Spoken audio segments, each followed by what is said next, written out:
नमस्कार, स्वागत है आपका फिफाना हिंदी क्लासेस के यूट्यूब चैनल पर। और इस क्लास में अपन पढ़ रहे थे बाल विकास, और बाल विकास से संबंधित भी अपन क्या पढ़ रहे थे, बाल विकास के प्रमुख सिद्धांत। तो सिद्धांतों में कल की क्लास में अपनों ने शुरू किया था बाल विकास, और विकास की क्लास में अपनों ने कल की क्लास में शुरू किया था संज्ञानात्मक विकास का सिद्धांत, जो बाल विकास के क्षेत्र में अत्यंत महत्वपूर्ण सिद्धांत माना जाता है। तो संज्ञानात्मक विकास का सिद्धांत, इसके अंतर्गत भी अपन क्या देख रहे थे, इसके विभिन्न पहलुओं पर विचार करते हुए, और अपन देख रहे थे ये सिद्धांत किसके द्वारा रचित है, जीन पियाजे द्वारा दिया गया ये सिद्धांत है विकास से संबंधित। तो पियाजे का ये सिद्धांत है, और इसके अंतर्गत अपन विभिन्न अवस्थाओं का अध्ययन कर रहे थे। इसके विभिन्न मूलभूत तत्वों के बारे में बात करके अपन अवस्थाओं के बारे में बात कर रहे थे, और अवस्थाओं में भी अपनों ने 2 अवस्थाएं देख ली थी। और पियाजे ने कुल कितनी अवस्थाएं बताई है विकास से संबंधित, बालक की 4 अवस्थाएं बताई है।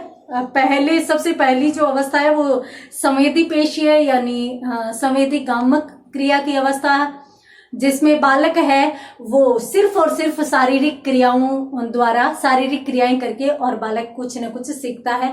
मन का मस्तिष्क अवस्था में मन या मस्तिष्क का विकास तो अवस्था में जैसे जैसे बालक की आयु बढ़ती है वैसे वैसे होता भी जाता है, साथ साथ वो विभिन्न क्रियाओं द्वारा कुछ न कुछ ग्रहण भी करता चलता है।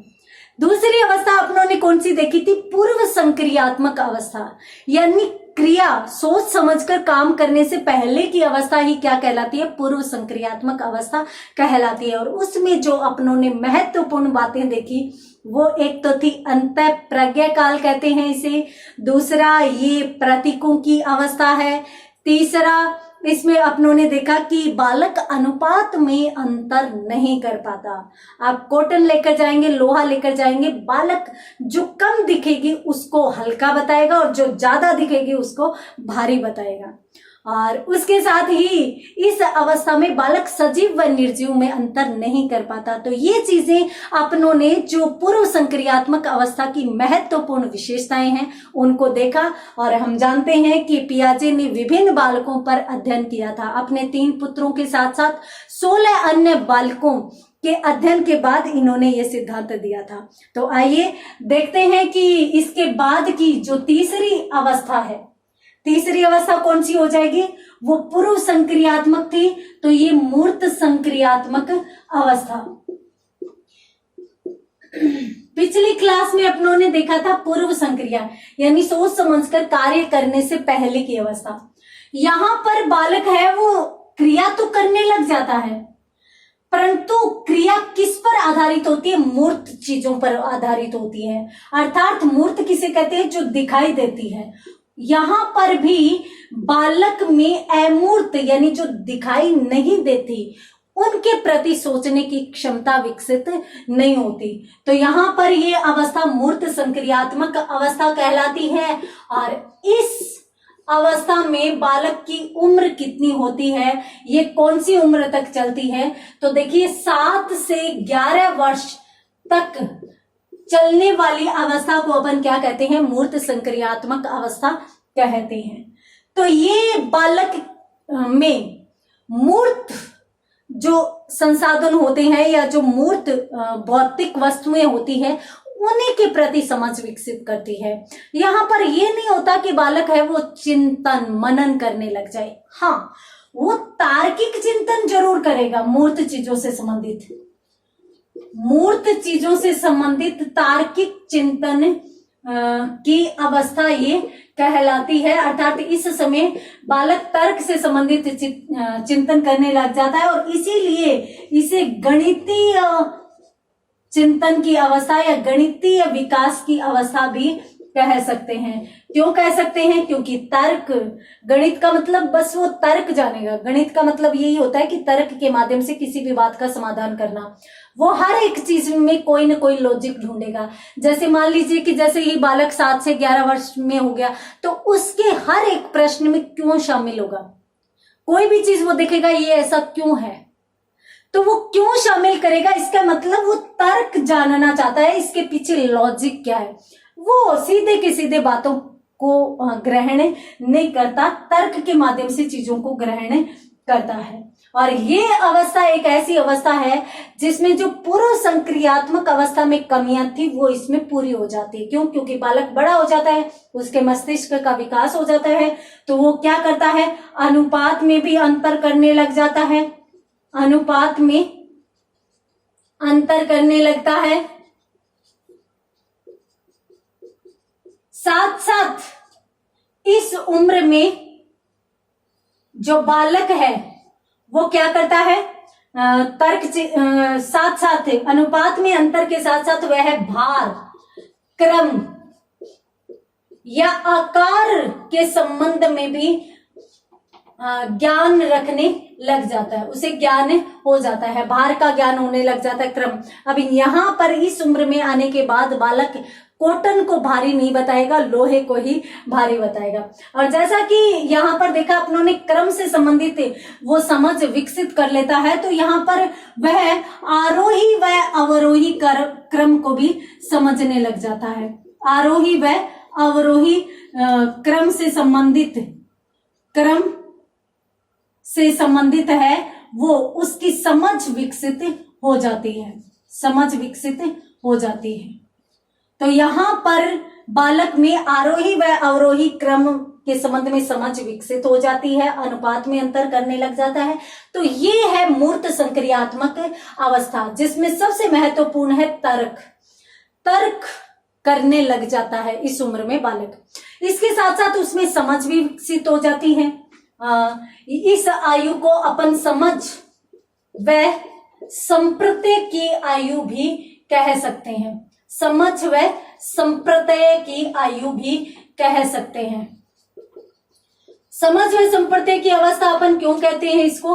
अपन इसलिए कहते हैं क्योंकि इस उम्र में बालक समझ विकसित कर लेता है और अपनी समझ के अनुसार विभिन्न चीजों से संबंधित अपने मस्तिष्क में प्रत्यय निर्माण करता है, संप्रत्यय बना लेता है।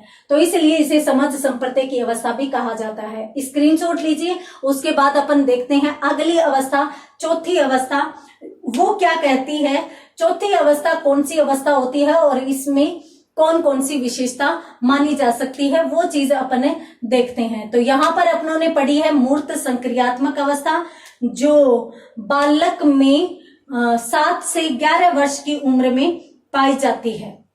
उसके बाद अंतिम पियाजे के अनुसार अवस्था, और अंतिम अवस्था कौन सी है पियाजे के अनुसार? अपनों ने देखा था सबसे पहले कि अंतिम अवस्था है औपचारिक संक्रियात्मक, औपचारिक संक्रियात्मक अवस्था। संक्रियात्मक अवस्था ये मानी जाती है। औपचारिक संक्रियात्मक जो अवस्था है ये कौन सी उम्र में रहती है? तो 11 से 15 वर्ष तक ये अवस्था मानी जाती है। और इस उम्र में बालक में किस प्रकार का परिवर्तन होता है? देखिए, जहां पर अपनों ने पीछे की जितनी भी अवस्थाएं पढ़ी उनमें बालक चीजों को देखकर ही समझता है, उसमें स्वयं में चिंतन मनन की क्षमता विकसित नहीं होती। जबकि यहाँ पर बालक अमूर्त चिंतन करने लगता है, बालक में अमूर्त चिंतन का विकास हो जाता है, अमूर्त चिंतन का विकास। क्यों? क्योंकि यहाँ पर बालक का मस्तिष्क विकसित हो जाता है। और मनोविज्ञान कहता है कि 18 से 20 वर्ष में बालक पूर्ण मानसिक आयु को प्राप्त कर लेता है। तो अमूर्त चिंतन करने लग जाता है और चिंतन आ जाता है, वहां पर तर्क आदि भी आ जाते हैं। इसके साथ साथ बालक यहाँ पर अंकों का प्रयोग करना सीख जाता है, विभिन्न चीजों से संबंधित अंकों का प्रयोग बालक है वो करना सीख जाता है। इसका मतलब ये है कि भाई बालक है वो अपनी समझ के अनुसार अपने विचार प्रकट करना शुरू कर देता है। जैसे ही वह किसी कार्य से संबंधित अपने विचार प्रकट करने लगता है तो वह कार्य का कारण बताने लग जाता है, तो इसलिए इसे कार्य कारण की अवस्था भी कहा जाता है। कार्य कारण का मतलब कोई भी घर पे काम कर रहे हैं तो उसका कारण भी वो बताने लग जाता है कि हमने ये ऐसा क्यों किया। वो स्वयं भी यदि कुछ भी करता है तो वो यूं बताता है कि भी मैं ऐसा करना चाहता हूं, मैं ऐसा इसलिए करना चाहता हूं। तो इस समय पहले की अवस्थाओं में बालक कार्य तो बता देता है, परंतु उसके पीछे कारण या उसके पीछे जो विभिन्न प्रकार की भावनाएं होती है उनको बयां नहीं कर पाता। यहाँ पर कार्य के साथ कारण का वर्णन किए जाने के कारण इसे कार्य कारण की अवस्था कहते हैं। साथ साथ बालक विभिन्न समस्याओं का समाधान भी करने लगता है, तो इसलिए इसे समस्या समाधान की अवस्था भी कहा जाता है। ये विभिन्न समस्याओं, बालक अपनी समस्या का खुद ही समाधान करने की सोचता है और काफी हद तक बाहर जो भी काम कर रहा है, चाहे किसी को मार रहा है, चाहे खुद मार खा रहा है, चाहे किसी के साथ लड़ाई कर रहा है, 11 से 15 वर्ष वाली उम्र है, वही उम्र जिससे स्टेनले हॉल ने तूफानों व संघर्षों की अवस्था कहा है। तो समस्याएं तो आती रहती है, परंतु इस उम्र में बालक बाहर ही समस्याओं को समेटने का प्रयास करता है। इस उम्र का बालक कभी भी किसी के घर पे शिकायत लेकर नहीं जाता और इस उम्र के बालक की घर पे शिकायतें भी बहुत कम आती है, जबकि इससे पहले वाली उम्र में उस बच्चे ने ये कर दिया, उस बच्चे ने ये कर दिया, तो इस प्रकार की शिकायतें आती रहती है। यहाँ पर शिकायतें इसलिए नहीं आती क्योंकि बच्चा खुद ही उन समस्याओं का समाधान करने की सोचने लगता है। तो इसलिए ये थी औपचारिक संक्रियात्मक अवस्था। इसमें बालक चिंतन, मनन, यहाँ तक कि स्मरण वह मनन भी करने लगता है। स्मरण का मतलब याददाश्त बढ़ जाती है उसकी, मनन का मतलब सोचना, समझना, विचारना। तो इस प्रकार से इसमें चिंतन, मनन व स्मरण संबंधी योग्यता का विकास बालक में हो जाता है। तो स्क्रीनशॉट लीजिए और बढ़ते हैं आगे। यहां पर अपनों ने पियाजे द्वारा दी गई जो 4 अवस्थाएं हैं उन सभी को अपनों ने अच्छे से देखा। इसके बाद अपन देखते हैं कि पियाजे क्या कहते हैं। पियाजे यूं कहते हैं कि भाई चारों ही अवस्थाओं में ये आप नोट लगाकर लिखेंगे, क्योंकि यही एक ऐसी बात है जो इसे ब्रूनर के सिद्धांत से अलग करती है। तो यहां पर आप क्या लिखेंगे नोट लगाकर? पियाजे ने क्या कहा है कि चारों अवस्थाओं में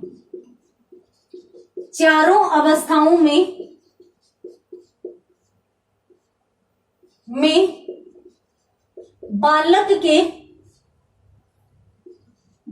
के विकास को सर्वाधिक प्रभावित करता है। सर्वाधिक प्रभावित कौन करता है? वातावरण। ये अत्यंत महत्वपूर्ण बात यहां पर कही जा सकती है। पियाजे ने क्या कहा है कि इन चारों ही अवस्थाओं में बालक के विकास को सर्वाधिक प्रभावित वातावरण करता है। ये बात आप हमेशा याद रखेंगे। क्यों?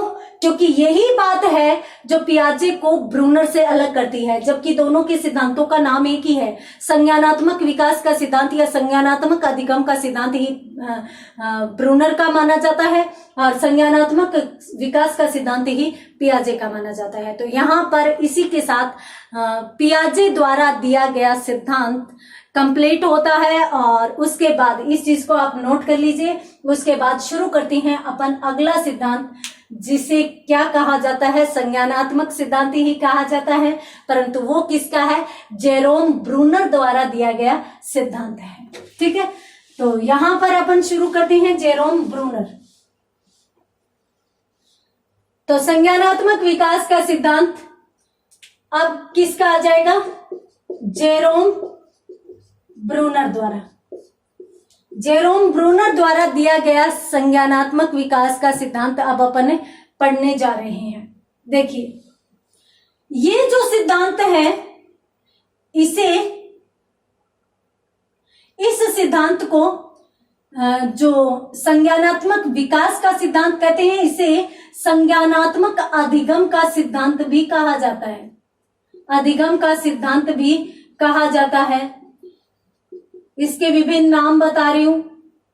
नाम जानना, एक सिद्धांत से संबंधित सभी के सभी नाम जानना भी अत्यंत आवश्यक है। तो संज्ञानात्मक विकास का सिद्धांत, जेरोम ब्रूनर, संज्ञानात्मक अधिगम का सिद्धांत जेरोम ब्रूनर, इसके साथ साथ मानसिक क्रिया का सिद्धांत भी इसे कहते हैं। तो ये भी किसके द्वारा रचित है? जेरोम ब्रूनर द्वारा रचित है। इसी सिद्धांत का नाम है। अगर और देखें तो बौद्धिक विकास का सिद्धांत, तो ये भी इसी सिद्धांत का नाम है। इसके साथ साथ यदि पूछ लिया जाए कि संरचनात्मक सिद्धांत किसका है, तो इसका नाम भी एक संरचनात्मक सिद्धांत है, क्योंकि इन्होंने संरचनात्मक मॉडल प्रस्तुत किया था। इसी के साथ इन्हीं के इस सिद्धांत को रचनात्मक सिद्धांत भी कहा जाता है। रचनात्मक सिद्धांत भी कहा जाता है। साथ ही इसे निर्देश अवस्था का सिद्धांत भी कहा जाता है। निर्देश अवस्था का सिद्धांत, साथ ही साथ इसे अन्वेषण का सिद्धांत भी कहा जाता है। अन्वेषण का सिद्धांत। तो ये है इस सिद्धांत के विभिन्न नाम, जो आप विशेषतया ध्यान रखेंगे। पिछली क्लास में भी मैंने आपको बताया था कि सीधा का सीधा यूं पूछ लिया जाएगा, निम्न में से जेरोम ब्रूनर का सिद्धांत नहीं है, तो यहाँ पर दे दिया जाएगा संज्ञानात्मक विकास का सिद्धांत, मानसिक क्रिया का सिद्धांत, संरचनात्मक सिद्धांत, निर्देश अवस्था का सिद्धांत, और इसके साथ कोई भी एक अन्य नाम दे दिया जाएगा, आपको नहीं है बताना है। तो ये सारे के सारे सिद्धांत एक ही व्यक्ति के हैं। क्योंकि एक के ही अलग अलग नाम है। तो जल्दी से स्क्रीनशॉट लीजिए। उसके बाद हाँ, यहाँ पर एक चीज मैं और बता देती हूँ। इन्होंने ये सिद्धांत दिया था 1964 ईस्वी में। 1964 ईस्वी में जेरोम ब्रूनर ने अपना ये सिद्धांत दिया था। तो जल्दी से स्क्रीनशॉट लीजिए। उसके बाद बात करते हैं कुछ आगे अत्यंत महत्वपूर्ण तत्वों की, और इन्होंने क्या क्या बताया है। तो यहां पर अपनों ने जेरोम ब्रूनर द्वारा दिए गए सिद्धांत के विभिन्न नामों को देखा।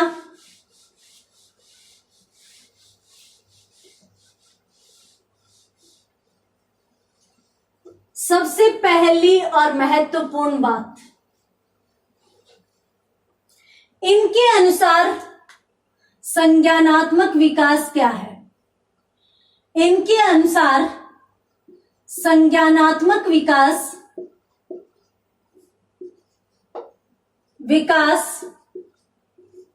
वह क्षेत्र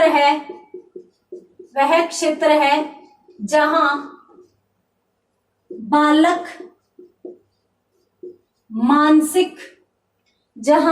मानसिक क्रियाएं करता है।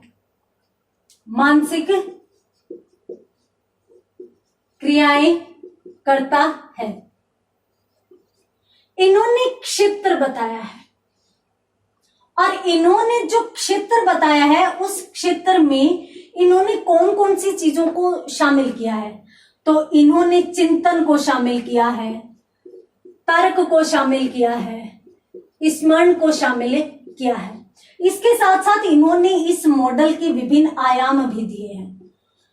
जो आयाम दिए हैं वो इन्होंने बताया है बौद्धिक आयाम, और इसके साथ साथ मानसिक। अब देखिए, यहाँ पर देखिए, इन्होंने यूं कहा है कि वह क्षेत्र का मतलब जहां पर बालक अपनी मानसिक क्रियाएं करता है, वह चिंतन करता है, तर्क करता है, स्मरण करता है। तो ये सारी की सारी जो मानसिक क्रियाएं हैं वही क्या कहलाती है, बालक की संज्ञानात्मक क्रियाएं कहलाती है। और इन्हीं क्रियाओं के द्वारा जब बालक अपना पूर्ण विकास कर लेता है तो उसके विकास को संज्ञानात्मक विकास बोला जाता है। यहाँ पर अपन देखेंगे कि इन्होंने क्षेत्र बताया है तो भी चिंतन, तर्क, स्मरण जो कि बुद्धि से संबंधित है। आयाम बताए हैं तो भी बौद्धिक और मानसिक यानी बुद्धि से संबंधित है, मस्तिष्क से संबंधित है। तो इन्होंने कहा क्या है, देखिए यहाँ पर यदि अपन पियाजे को ले आए तो इस बात को अपन अच्छे से समझ पाएंगे। कैसे? जीन पियाजे ने यूं कहा था कि भाई बालक पर सर्वाधिक प्रभाव किसका पड़ता है, वातावरण का पड़ता है, और वातावरण बालक की क्रियाओं को सर्वाधिक प्रभावित करता है। यहाँ पर ये जो सिद्धांत है वो पियाजे के विकल्प सिद्धांत के रूप में आया। हम कह सकते हैं कि जीन पियाजे के सिद्धांत के विकल्पात्मक स्वरूप में आया ये सिद्धांत। साथ ही साथ हम यूं भी कह सकते हैं कि यह सिद्धांत है वो जीन पियाजे के संशोधनात्मक रूप में आया। अब संशोधनात्मक रूप का मतलब क्या है? संशोधनात्मक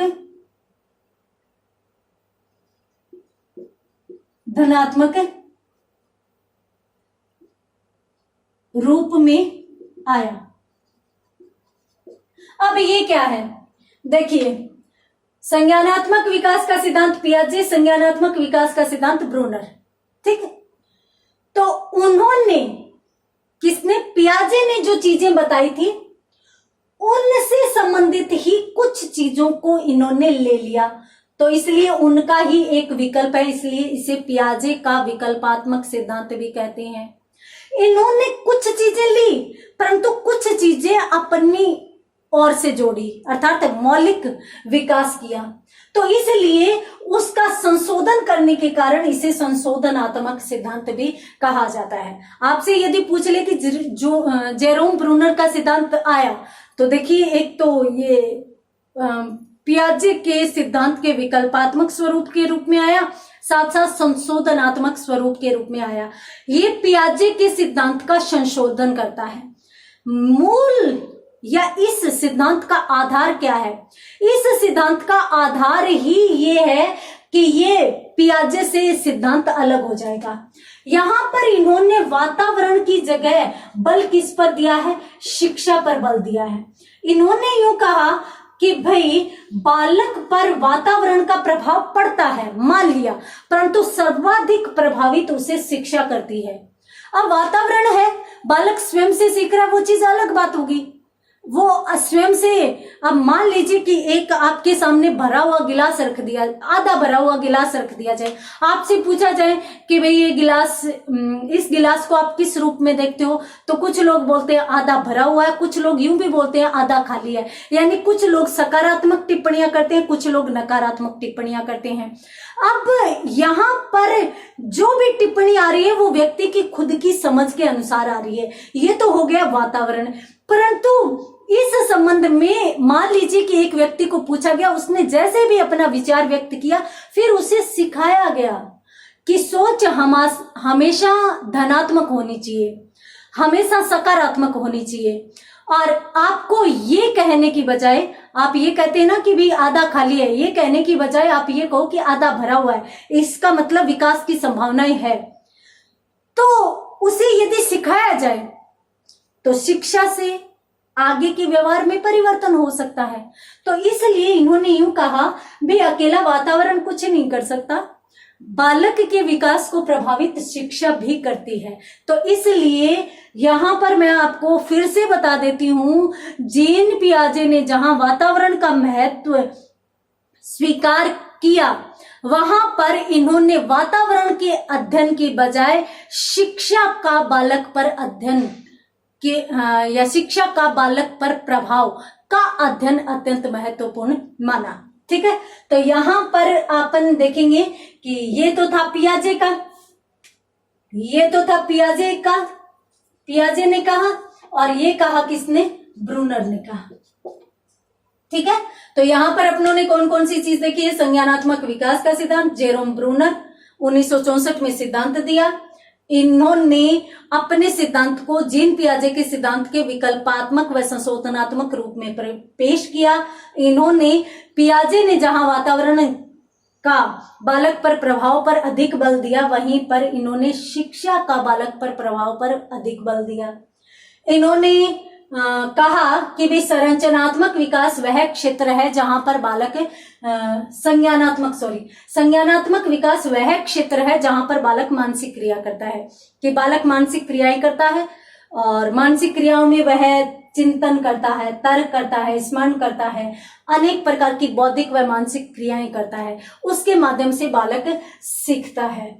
तो यहाँ पर है वो इन दोनों ही क्षेत्रों में कौन प्रभावित करेगी, शिक्षा प्रभावित करेगी। ठीक है, इनको शिक्षा प्रभावित करेगी। शिक्षा के द्वारा हम बालक में सकारात्मक विकास कर सकते हैं या उसकी योग्यता को सकारात्मक दिशा दे सकते हैं। एक बात तो ये। दूसरी बात, इन्होंने कहा कि संज्ञान क्या है, संज्ञान बालक स्वयं जो है वो सीख सकता है, यही संज्ञान है। बालक स्वयं अपना मानसिक विकास करने में योग्य है।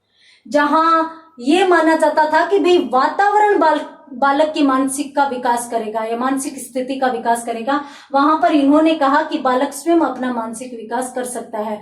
बालक प्रत्येक अवस्था में, अत्यंत महत्वपूर्ण बात है ये, चलो मैं लिख कर बताती हूं, पहले इसका स्क्रीनशॉट लीजिए। यहां पर इन्होंने कहा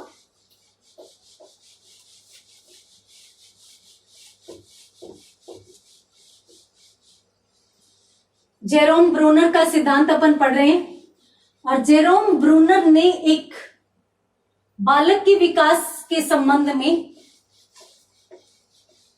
एक मॉडल प्रस्तुत किया, और इस मॉडल में उन्होंने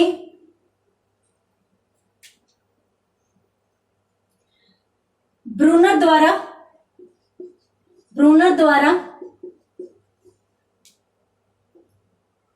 संज्ञानात्मक विकास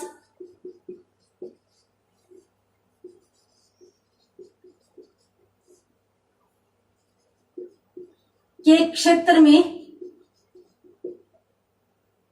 ब्रूनर द्वारा संज्ञानात्मक विकास के क्षेत्र में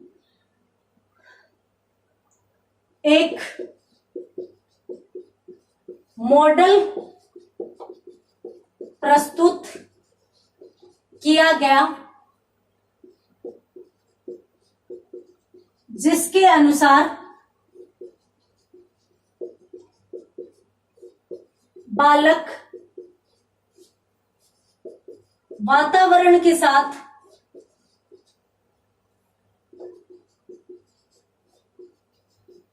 सामंजस्य स्थापित करता है। ये चीज पहली बात तो ये, इन्होंने यूं कहा कि भाई बालक वातावरण के साथ सामंजस्य स्थापित करता है। ठीक है, बालक वातावरण को प्रभावित करता है, अप्रत्यक्ष रूप से ये बात है, जो कि बहुत बड़ी बात है। कैसे? इन्होंने यूं कहा है कि बालक स्वयं जो चाहे सीख सकता है। ये लीजिए, जहां पियाजे ने यूं कहा था कि भाई बालक है, बालक पर वातावरण का प्रभाव पड़ता है और बालक को वातावरण प्रभावित करता है और वो जैसी चाहे दिशा बालक को दे सकता है। नहीं, बालक वातावरण को प्रभावित करता है क्योंकि वातावरण के साथ वह अपने मानसिक विकास से या मानसिक क्षमता के अनुसार सामंजस्य स्थापित करता है। ठीक है, यहां पर इन्होंने यूं कहा कि भी बालक अपनी मानसिक क्षमता के अनुसार जो चाहे वातावरण से ग्रहण कर सकता है, सीख सकता है। ये ही बात इन्होंने अत्यंत महत्वपूर्ण कही है और इसके लिए पियाजे की एक कोटेशन अत्यंत महत्वपूर्ण मानी जाती है। पहले आप इसका स्क्रीनशॉट लीजिए, फिर मैं वो भी बता देती हूं आपको कि पियाजे ने कौन सा वाक्य इसके लिए कहा था। इन्होंने यूं कहा, पियाजे की अत्यंत महत्वपूर्ण विचारधारा या अत्यंत महत्वपूर्ण कोटेशन ये मानी जाती है। कौन सी? इन्होंने कहा कि एक बालक कोई नग्न बंदर नहीं है, नग्न बंदर नहीं है, वह संस्कृति युक्त होता है।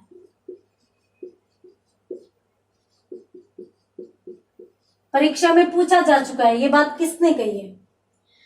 बालक कोई नग्न बंदर का मतलब बंदर के पास दिमाग नहीं होता, बस वो क्या करता है कि जैसा आप उसे करने के लिए कहते हो, जैसे अक्सर वहां पर जाता है ना खेल दिखाने वाले या फिर सर्कस होते हैं, उनमें बंदरों को ले जाया जाता है। क्यों? क्योंकि बंदर जल्दी ही जो कहा जाता है या जैसे उन्हें सिखाया जाता है वैसे वो करना सीख जाते हैं, और वो वैसे के वैसे फिर जो भी व्यक्ति जो उन्हें सिखाता है, प्रशिक्षित करता है, वो जैसे जैसे बोलते जाते हैं वैसे वैसे ये बोलते जाते हैं। तो इन्होंने यूं कहा कि भाई बंदर को जैसे जैसे जो जो शब्द जो जो चीजें आपने सिखाई वो वैसे के वैसे करता जाएगा, वो आपका पूरा का पूरा अनुकरण कर लेगा, बालक नहीं करेगा। बालक अपना दिमाग जरूर लगाएगा। बालक नग्न बंदर नहीं है जो आपकी जो चीज यानी वातावरण में जो आपने दिखाया बस उसी को ग्रहण किया और उसी दिशा पर चल दिया। बालक की अपनी क्षमताएं होती है, अपनी मानसिक विशेषताएं होती है, जिसके आधार पर वह सामंजस्य स्थापित करता है वातावरण के साथ, और जो चाहे वह सीख सकता है और उसे जो अच्छा लगता है वही वह ग्रहण करता है, अन्य चीजों को वो छोड़ देता है। तो ये बात है वो पियाजे ब्रूनर की अत्यंत महत्वपूर्ण मानी जाती है, और इनका सिद्धांत पियाजे से इस रूप में भी अलग है। पियाजे ने किसका अध्ययन किया था, किस पर प्रयोग किया था? पियाजे ने प्रयोग किया था बालकों पर, बच्चों पर प्रयोग किया था, और 3 उसके पुत्र थे और उसके साथ साथ 16 अन्य बच्चे थे। यहां पर ब्रूनर ने है वो सबसे पहले तो प्रौढ़ व्यक्तियों पर अध्ययन किया, यानी सबसे पहले इन्होंने अध्ययन किस पर किया या किसका किया? प्रौढ़ों का। उसके बाद उन्होंने वयस्क लोगों का अध्ययन किया, और उसके बाद इन्होंने बच्चों का अध्ययन किया, और बच्चों का अध्ययन करते हुए बाद में इन्होंने अपना सिद्धांत है वो दिया था। तो यहाँ पर इनकी जो महत्वपूर्ण बात जो इन्हें पियाजे से अलग करती है वो ये मानी जाती है कि इन्होंने प्रौढ़ों का, वयस्कों का और बाद में बच्चों का, और बच्चों के अध्ययन के बाद, बच्चों के संपूर्ण अध्ययन के बाद ही इन्होंने अपना सिद्धांत दिया था। इन्होंने 2 पुस्तकों की रचना की थी जो दोनों की दोनों महत्वपूर्ण मानी जाती हैं। एक तो थी ए स्टडी ऑफ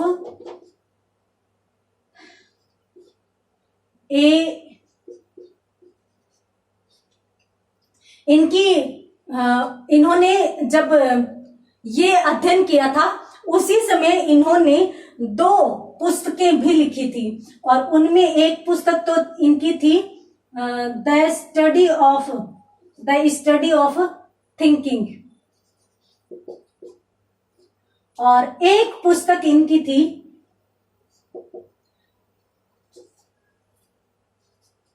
प्रोसेस ऑफ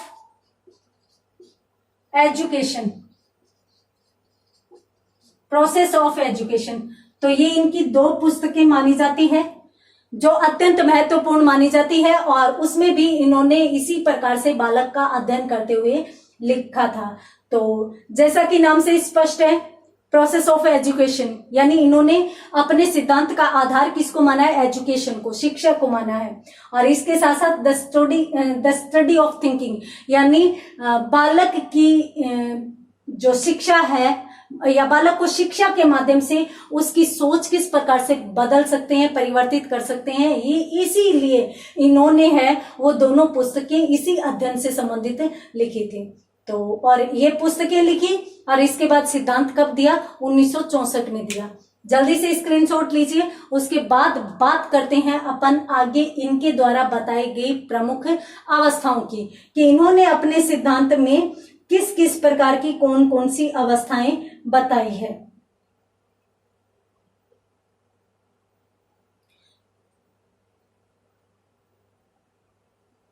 तो देखिए, पियाजे ने कितनी अवस्थाएं बताई थी? जीन पियाजे ने अपने सिद्धांत में बालक के विकास की कुल 4 अवस्थाएं बताई थी। वहां पर ब्रूनर द्वारा बालक के विकास की मात्र 3 अवस्थाएं बताई गई है। तो इस सिद्धांत में इनके द्वारा कितनी अवस्थाएं बताई गई बालक के विकास की? तो इन्होंने 3 अवस्थाएं बताई है। कौन कौन सी अवस्था बताई है?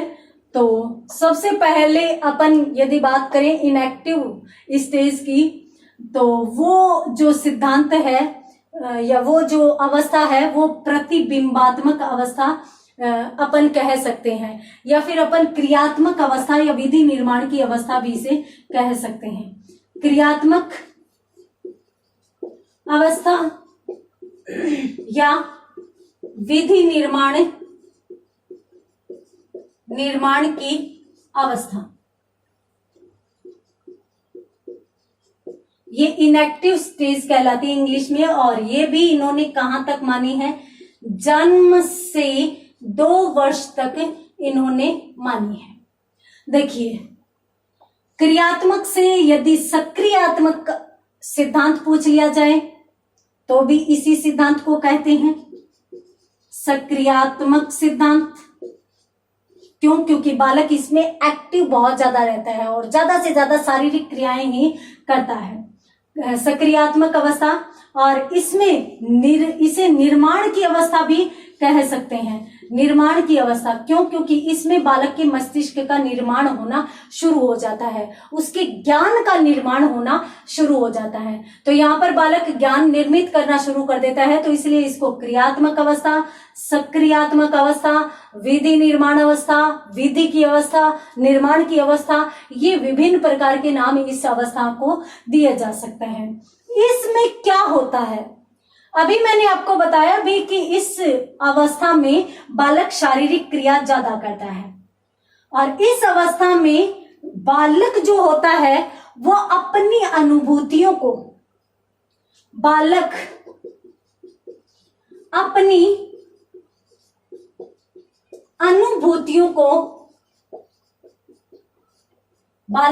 अनुभूतियों को जो प्रकट करता है वो किसके माध्यम से करता है?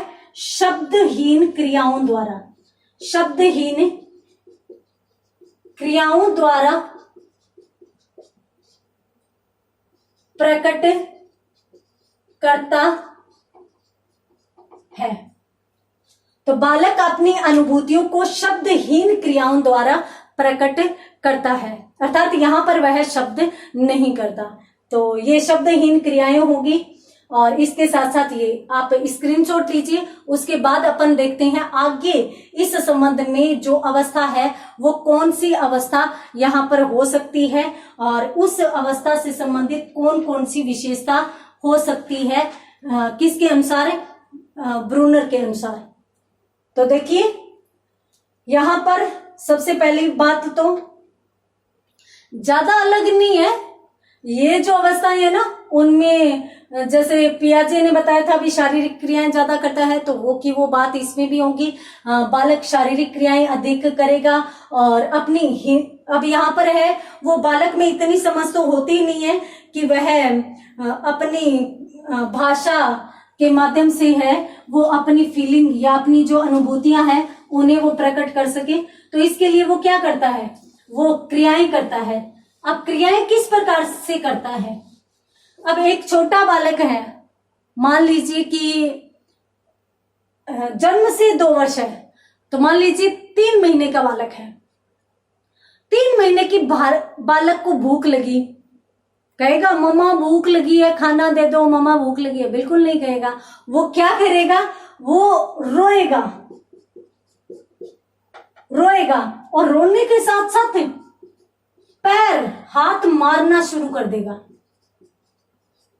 हाथ पैर मारने की क्रिया करता है। तो इस प्रकार से शब्दहीन क्रियाएं करता है अपनी अनुभूतियों की। अनुभूति का मतलब जैसे ही उसे अनुभव हुई, भूख अनुभव हुई, उसने क्या किया? रोना शुरू कर दिया, हाथ पैर पटकना शुरू कर दिया।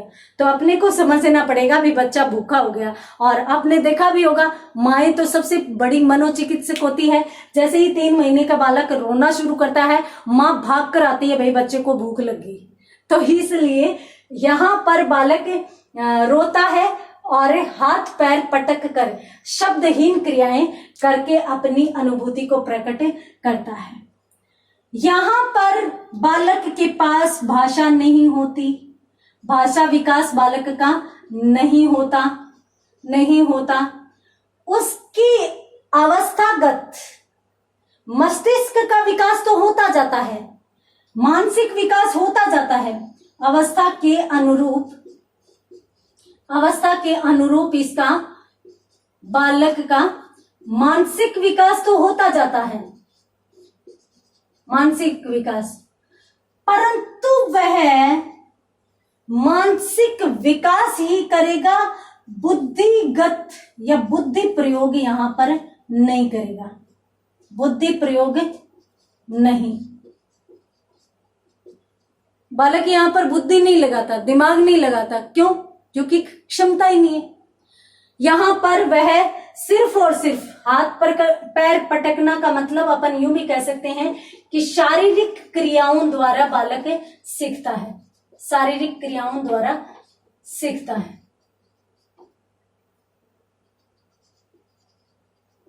ये लीजिए, तो यहां पर बालक की इस अवस्था में शारीरिक क्रियाओं द्वारा सीखता है। उसके पास भाषा व बुद्धि नहीं होती, मानसिक विकास होता रहता है और अपनी अनुभूतियों को किसके माध्यम से प्रकट करता है? शब्दहीन क्रियाओं के माध्यम से। तो जल्दी से स्क्रीनशॉट लीजिए। उसके बाद अपन 1-2 चीजों की और बात कर लेते हैं जो इस संबंध में महत्वपूर्ण कही जा सकती है। तो इस संबंध में अपनों ने जो ज्यादा चीजें देखी है वो तो यही है कि शारीरिक विकास है, बालक है वो संरचनात्मक विकास करता है।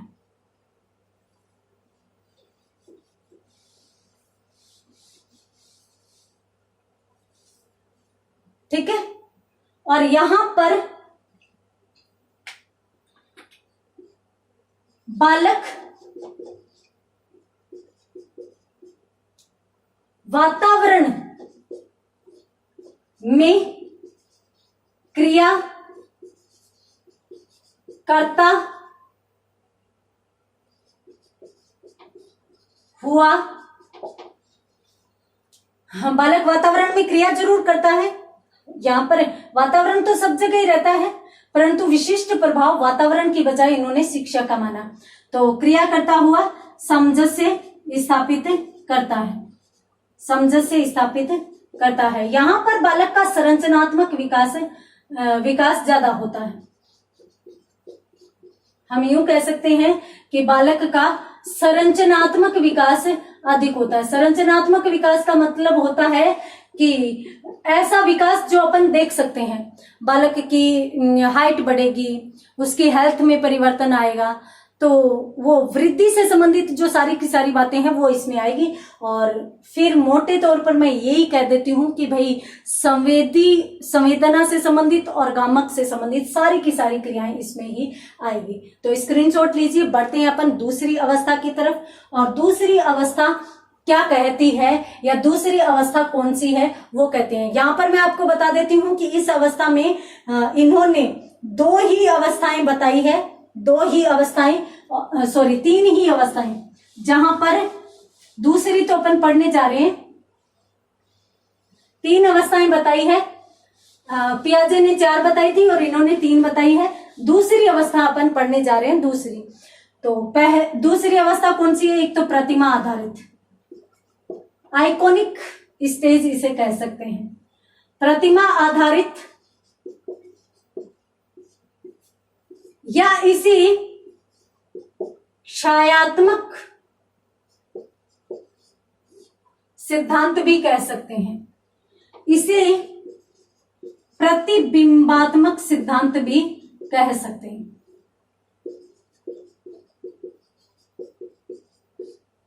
सिद्धांत भी कहा जा सकता है। इसकी उम्र क्या होती है? तो देखिए यहां पर जहां पियाजे 2 से जो अगर अपन बात करें दूसरी अवस्था की, संवेदी अवस्था के बाद, तो उन्होंने बताई है 2 से 7, तो ये भी इन्होंने है वो 2 से 7 वर्ष बताई है। 2 से 7 वर्ष के साथ साथ पहले तो मैं आपको 2 से 7 की विशेषताएं बता देती हूं। यहां पर पियाजे की कौन सी अवस्था काम कर रही है? पूर्व संक्रियात्मक अवस्था। ये आपको ध्यान में रखना है। अपनों ने जो पूर्व संक्रियात्मक अवस्था या उस स्टेज की जो भी बातें पढ़ी थी वो सारी की सारी इसमें आएगी।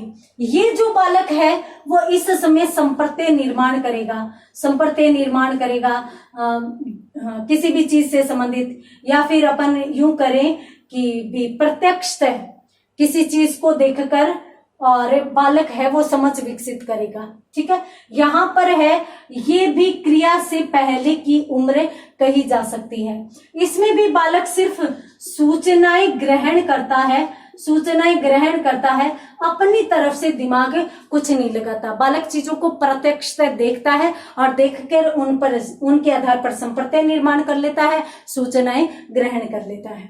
तो यहाँ पर इसके साथ साथ यदि अपन पूर्व संक्रियात्मक अवस्था की बात करें तो इस उम्र में भी बालक न अनुपात में अंतर कर पाता है, न भार, लंबाई, क्रम इत्यादि में कोई भी अंतर कर पाता है। तो यहाँ पर बालक अनुपात में अंतर नहीं कर पाएगा, अनुपात में अंतर नहीं कर पाएगा, और इसके साथ साथ वह भार से संबंधित, क्रम से संबंधित, लंबाई से संबंधित जो ज्ञान की प्राप्ति है या समझ बालक में विकसित नहीं होती। तो इनसे संबंधित भी बालक में किसी भी प्रकार की कोई समझ नहीं होती। किस अवस्था में? इस अवस्था में। तो इस अवस्था को प्रतिमा आधारित, आइकॉनिक एज, छायात्मक एज, प्रतिबिंबात्मक एज भी कहा जा सकता है। ये 2 से 7 वर्ष तक होती है। जल्दी से स्क्रीनशॉट लीजिए। उसके बाद अपन बात करते हैं इससे संबंधित कुछ और बातें। तो इस उम्र में बालक है वो और क्या क्या करता है?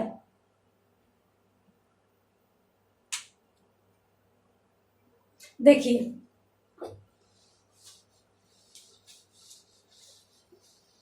यहां पर अपनों ने देखा कि बालक प्रतिमा आधारित ज्ञान प्राप्त करता है। अब प्रतिमा आधारित का क्या मतलब हुआ? बालक किसी भी मॉडल को देखेगा, मॉडल को देखकर सूचना ग्रहण कर लेगा।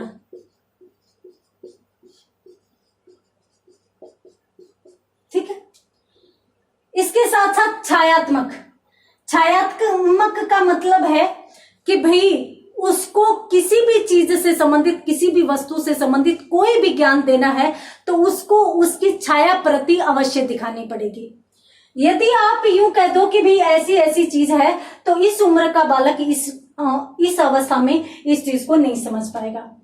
प्रतिबिंब का मतलब कि कोई प्रतिबिंब दिखाते हुए, प्रतिबिंब का मतलब बिंब का बिंब या कोई कॉपी आदि दिखाते हुए बालक को उस संबंध में बताना होगा।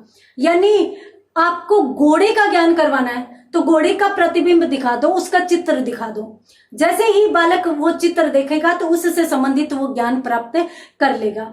इस संबंध में है वो अपन ये भी कह सकते हैं इस उम्र में बालक कुछ हद तक भाषा को सीखना शुरू कर देता है। इससे पहली अवस्था में भाषा नहीं थी, परंतु भाषा का थोड़ा थोड़ा विकास होना प्रारंभ होता है। यहाँ पर अपन भाषा विकसित नहीं लिखेंगे, भाषा का विकास से प्रारंभ लिखेंगे। तो ये प्रतिमा की स्टेज है, छायात्मक की स्टेज है, इसमें समझ विकसित नहीं होती, प्रतिबिंबात्मक। यहाँ पर आपको ये भी ध्यान में रखना है कि इस स्टेज के कौन कौन से नाम हो सकते हैं। ठीक है, पहली वाली इनएक्टिव देखी थी, ये आइकॉनिक स्टेज है। उसके बाद अगली सिंबॉलिक है। तो सिंबल से संबंधित ज्ञान प्राप्त करेगा वो तीसरी अवस्था में, यानी संकेतों चिन्हों के माध्यम से बालक ज्ञान प्राप्त कर सकेगा। यहाँ पर प्रतिबिंब के माध्यम से ही बालक ज्ञान प्राप्ति करेगा। तो ये आप नाम याद रख लेना, छायात्मक, प्रतिबिंब कोई कहते हैं वैसे तो, प्रतिबिंब और प्रतिमा आधारित। तो यहाँ पर आज की क्लास में अपन पढ़ रहे थे, पहले तो अपनों ने कंप्लीट किया जीन पियाजे का संज्ञानात्मक सिद्धांत। उसके बाद अपनों ने शुरू किया जेरोम ब्रूनर द्वारा दिया गया सिद्धांत, कौन सा? संज्ञानात्मक विकास का सिद्धांत। तो इस सिद्धांत में अपन क्या देख रहे थे? इस सिद्धांत में अपनों ने महत्वपूर्ण रूप से तो सिद्धांत का देखा कि पियाजे से कौन सी चीज अलग ये लेकर आए। तो पहले मोटे तौर पर देखें तो अवस्थाएं ही अलग अलग है। पियाजे ने 4 बताई थी, इन्होंने 3 बताई है। इसके साथ साथ पियाजे ने वातावरण पर बल दिया, इन्होंने शिक्षा पर बल दिया। इसके साथ साथ आपको बता देती हूँ, आज की क्लास यहीं खत्म करते हैं, परंतु इनके सिद्धांत की जो तीसरी अवस्था है या पियाजे के सिद्धांत से जो मौलिक अंतर या किस आधार पर अपन इसको अलग कर सकते हैं वो भी चीज देखेंगे, परंतु अगली क्लास में। तब तक के लिए धन्यवाद।